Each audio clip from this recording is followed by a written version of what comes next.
Hello everybody, welcome back to my channel learning with Komal. तो आज की इस वीडियो में हम वॉरेन बुफेट की द्वारा दी गई इन्वेस्टमेंट स्ट्रैटेजी को स्टडी करेंगे। इससे पहले मैंने बेंजामिन ग्राहम की स्ट्रैटेजी डिस्कस की थी और उसके ऊपर वीडियो बनाई थी। आई होप आपने वो वीडियो वॉच की होगी। अगर नहीं की है तो डिस्क्रिप्शन बॉक्स में आपको उस वीडियो का लिंक मिल जाएगा और साथ में पोर्टफोलियो की प्लेलिस्ट का लिंक भी मिल जाएगा, जहाँ से आप सभी टॉपिक्स वॉच कर पाएंगे। तो डिस्क्रिप्शन बॉक्स ज़रूर चेक करें और वीडियो को प्लीज़ लाइक ज़रूर करें, लाइक में कंजूसी ना करें और क्लास ग्रुप में ज़रूर शेयर करें अब इस वीडियो को और ज़्यादा से ज़्यादा स्टूडेंट्स तक वीडियो को पहुंचाएं। चलिए फिर हम आज की वीडियो को स्टार्ट करते हैं और चैनल को सब्सक्राइब करना ना भूलें। तो जैसा कि आप स्क्रीन पे देख ही सकते हैं, सबसे पहले हमें यहाँ पे गिवन है वॉरेन बुफे की investment strategy. So let's begin.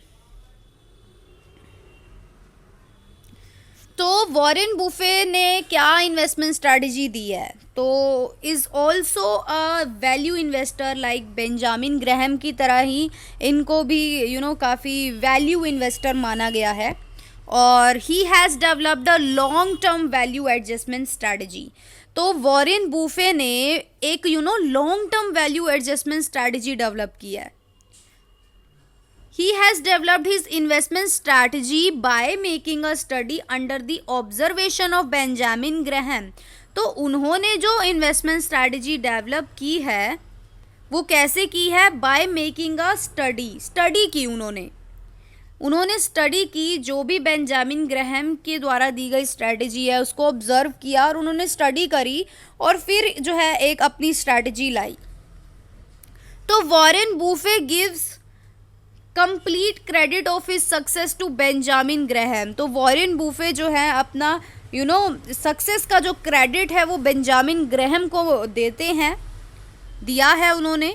और investment strategy developed by Graham is followed by Warren Buffett. तो जो स्ट्रैटेजी ग्राहम ने बनाई थी उसी को ही वॉरेन बुफे ने भी फॉलो किया। तो बुफे के अकॉर्डिंग एन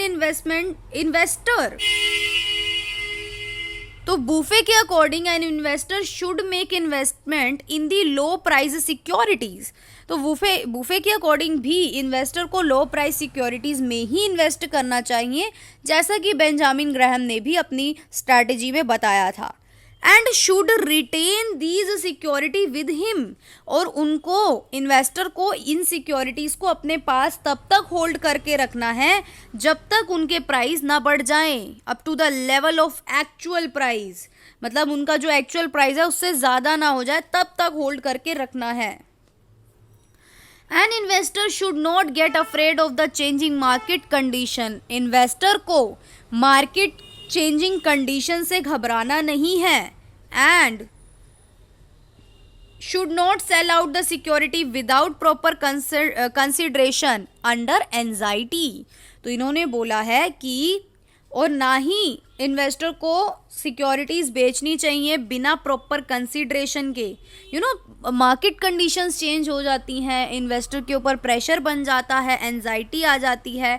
तो इसमें क्या करता है कि इन्वेस्टर अपनी सिक्योरिटीज़ को कम दामों में बेच देता है, जिससे उसको लॉस होता है, राइट। तो इन्होंने बोला है कि ऐसा नहीं करना। तो अब by keeping the advice given by buffet in mind, एक इन्वेस्टर जो है वो अवॉइड कर सकता है इस सिचुएशन को which can lead to end of the return on investment and emergence of risk on investment. तो अब वॉरेन बुफे ने जो एडवाइस दी है कि आपको सिक्योरिटी को तब तक होल्ड करके रखना है जब तक उन सिक्योरिटीज़ का प्राइस बढ़ ना जाए। ऐसा घबराना नहीं है कि अगर मार्केट कंडीशन चेंज हो रही है और प्राइसेस डाउन जा रहे हैं तो आपको अपनी सिक्योरिटी को बेचना नहीं है, आपको अपने रिटर्न का एंड नहीं करना है ना। तो अब हम बात करेंगे बुफे के अकॉर्डिंग क्या बोला गया है कि to invest successfully you need not understand beta efficient markets. उन्होंने बोला है कि अगर आपको सक्सेसफुली इन्वेस्टमेंट करना है ना, तो आपको you need not understand beta, आपको बीटा को समझने की ज़रूरत नहीं है या आपको एफिशिएंट मार्केट की अंडरस्टैंडिंग की ज़रूरत नहीं है या आपको मॉडर्न पोर्टफोलियो को समझने की ज़रूरत नहीं है, ऑप्शन प्राइसिंग और इमर्जिंग मार्केट्स, तो फिर क्या? मतलब उन्होंने बोला you need not understand beta, को ज़रूरत नहीं है बीटा अंडरस्टैंड करने की, एफिशिएंट मार्केट्स, मॉडर्न पोर्टफोलियो को पढ़ने की, और ऑप्शन प्राइसिंग या इमर्जिंग मार्केट्स। तो उन्होंने फिर बोला क्या है, you may in fact be better of knowing nothing of this. उन्होंने कहा है कि इन सब बातों को जाने बिना ही आप जो है बेटर बन सकते हैं। That of course is not the prevailing view at most business schools whose finance curriculum tend to be dominated by such subject। उन्होंने बोला कि जितने भी बिजनेस स्कूल्स हैं वो प्रिवेलिंग व्यू यानी कि ये सब चीज़ें पढ़ाते हैं, राइट, पढ़ाते हैं। और तो उन्होंने कहा है कि आपको इन सब्जेक्ट से डोमिनेटेड नहीं होना। उन्होंने उनके विचार के अनुसार दो investment student need only 2 well taught course, कि एक इन्वेस्टमेंट स्टूडेंट को ना सिर्फ 2 कोर्स सीखने चाहिए, 2 कोर्स सीखने की ज़रूरत है। पहला, how to value a business, कि एक बिजनेस को कैसे वैल्यू करना है, और how to think out at market prices, और किस तरीके से मार्केट प्राइजेस के बारे में सोचना है। तो इन दोनों को आपने समझना है, आप एक बेटर इन्वेस्टर बन जाएंगे अकॉर्डिंग टू वॉरेन बूफे। तो वॉरेन बूफे ने बोला है यू नीड नॉट अंडरस्टैंड, आपको बीटा को समझने की ज़रूरत नहीं है, आपको एफिशिएंट मार्केट्स को स्टडी करने की ज़रूरत नहीं है, मॉडर्न पोर्टफोलियो आपको पढ़ने की ज़रूरत नहीं है, ऑप्शन प्राइसिंग या इमर्जिंग मार्केट्स, आपको सिर्फ और सिर्फ ये 2 जो कोर्सेज हैं इनको समझने की ज़रूरत है। तो अब following advices has been given by Buffett with regarding to investment. तो अब कुछ एडवाइजेज दी है वॉरेन बूफे ने। तो नंबर 1 जो दी है, क्या दी है एडवाइस, सलाह दी है कि when you buy a stock, जब आप स्टॉक को खरीदते हो ना, तो देन रिटेन इट, उसको रखो, उसको होल्ड करके रखो अपने साथ लॉन्ग टर्म में। Second, make investment only in the securities and companies that you know well, not other than these. तो उन्होंने बोला है उन्हीं सिक्योरिटीज़ की मतलब उन्हीं कंपनीज की सिक्योरिटीज़ में आपको इन्वेस्टमेंट करनी चाहिए जिनको आप जानते हो, ना कि उनमें जिनको आप जानते ही नहीं हो, जिनके बारे में आपको कुछ पता ही नहीं है। उसके बाद consider the opinion of only those people whom you know and you faith upon. सिर्फ उन्हीं लोगों के ओपिनियन को ही आपको कंसीडर करना है जिनको आप जानते हो, जिन लोगों को आप जानते हो, जिनके ऊपर आप विश्वास करते हो। सिर्फ उन लोगों के ओपिनियंस ही आपने कंसीडर करने हैं। उसके बाद never compromise with the business quality, कभी भी बिजनेस की क्वालिटी से कॉम्प्रोमाइज़ नहीं होना चाहिए। बिजनेस की क्वालिटी से आप कॉम्प्रोमाइज़ ना करें। उसके बाद much diversification in the investment can be risky, अगर आप ज़्यादा डाइवर्सिफिकेशन करते हो, इट मीन्स कि आप ज़्यादा सिक्योरिटीज़ में इन्वेस्टमेंट करते हो, तो वो भी आपके लिए रिस्की हो सकता है। तो उसके बाद use only that much information which is necessary, सिर्फ उतनी ही इंफॉर्मेशन को यूज़ करो जो ज़रूरी है। अगर आपके पास लार्ज वॉल्यूम में इंफॉर्मेशन है, वो आपके लिए एक तरीके से नॉइज साबित होगी, एक बाधा बनेगी आपकी इन्वेस्टमेंट में। उसके बाद clarify the difference between price and value of the securities. आपको पता होना चाहिए कि इस सिक्योरिटीज़ का प्राइस और इस सिक्योरिटी की वैल्यू के बीच में आपको डिफरेंस पता होना चाहिए कि हाँ इस सिक्योरिटी की वैल्यू तो इतनी है, बट इसके अकॉर्डिंग इसका प्राइस कम है या ज़्यादा है, ये आपको इस बारे में जानकारी होनी चाहिए कि एक सिक्योरिटी की वैल्यू और प्राइस क्या होना चाहिए, उसके बीच का डिफरेंस पता होना चाहिए। उसके बाद index fund having a low cost में generally be rational for the people. अब यहाँ पे बोला गया है कि जो इंडेक्स फंड्स होते हैं जिनकी लो कॉस्ट होती है, वो जनरली भी रेशनल फॉर द पीपल, वो जो है लोगों के लिए रैशनल होते हैं। उसके बाद बेस्ट चेंजेस में ऑफनली बी अनइंटरेस्टिंग, कि इन्होंने ये बोला है कि अगर आप बेस्ट चेंजेस भी करते हो तो वो कभी कभार जो है अनइंटरेस्टिंग भी हो सकते हैं। Investment activity is not a rocket science but it doesn't have a simple measure even. Investment activity जो है वो रॉकेट साइंस तो नहीं है, लेकिन वो आसान भी नहीं है।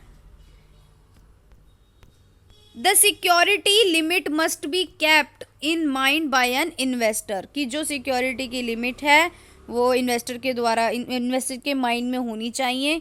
और साथ में इन्वेस्टर मस्ट में take advantage of competitive market, और इन्वेस्टर को कंपेटिटिव मार्केट की एडवांटेज भी ज़रूर लेनी चाहिए। मतलब जब सिक्योरिटीज़ के प्राइजेस जो हैं वो बढ़ रहे हों तो बेच देना चाहिए, मतलब फ़ायदा भी उठाना चाहिए। उसके बाद cash must always be there with an investor, एक इन्वेस्टर के पास कैश में भी होना ज़रूरी है fund, in order to have an advantage of the investment opportunities, ताकि अगर कोई इन्वेस्टमेंट अपॉर्चुनिटी आए तो एक इन्वेस्टर जो है वो देखता ही ना रह जाए, उसके पास कैश हो वहाँ पे इन्वेस्ट करने के लिए। उसके बाद this fact has been made clear by Buffett that an investor need not to be very intelligent and talented in order to take investment decision, कि वॉरेन बुफे के अनुसार ये साफ उन्होंने बोल दिया गया है कि एक इन्वेस्टर को ज़रूरत नहीं है ज़्यादा इंटेलिजेंट और टैलेंटेड होने की इन्वेस्टमेंट डिसीजन लेने के लिए। इनफैक्ट एक इन्वेस्टर को सिर्फ और सिर्फ नॉलेज होनी चाहिए फंडामेंटल्स की, जो कि इन्वेस्टमेंट से रिलेटेड होते हैं। बुफे के अनुसार investment is not such a game, investment एक गेम नहीं है in which a boy having 160 IQ defeat another boy having 130 IQ। तो बहुत बड़ी बात बोली गई है कि अगर एक पर्सन का, एक इन्वेस्टर का IQ 160 है और एक इन्वेस्टर का IQ 130 है, तो इन्होंने कहा है कि ये कोई गेम नहीं है इन्वेस्टमेंट जिसमें एक बॉय का 160 IQ है तो वो जिसका IQ 130 है वो उसको हरा देगा। इन्वेस्टमेंट ऐसी नहीं है। कहने का ये मतलब है जिसका IQ लेवल भी ज़्यादा है वो भी कभी कभी रिस्क मतलब हार सकता है 130 वाले से, कहने का ये मतलब है। तो when an investor obtain the knowledge of the general fact related to investment, जब एक इन्वेस्टर जो है इन्वेस्टमेंट से रिलेटेड जो भी जनरल फैक्ट्स हैं उसके बारे में नॉलेज ऑब्टेन करता है ना, तो then he can take appropriate investment decision, तब वो एक सही इन्वेस्टमेंट डिसीजन ले सकता है। तो this general fact play an important role in controlling the anxieties of the investor. तो ये जो जनरल फैक्ट्स हैं ये एक इम्पॉर्टेंट रोल प्ले करते हैं ताकि इन्वेस्टर्स की जो डिप्रेशंस हैं, उनकी जो एंजाइटीज़ हैं वो कंट्रोल हो पाएँ। एक इन्वेस्टर को माइंड में प्रेशर नहीं पड़ना चाहिए। तो इन्वेस्टर्स हु डू नॉट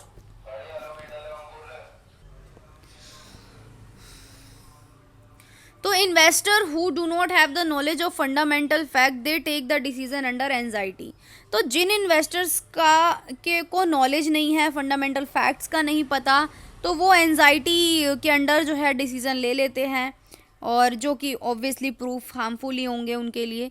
तो बुफे के अकॉर्डिंग एक इन्वेस्टर को जो है साइकोलॉजिकली अंडर कंट्रोल होना चाहिए और फिर डिसीजन लेने चाहिए। तो ये थी वॉरेन बुफे की स्ट्रैटेजी। आई होप आपको बिल्कुल क्लियर हुई होगी।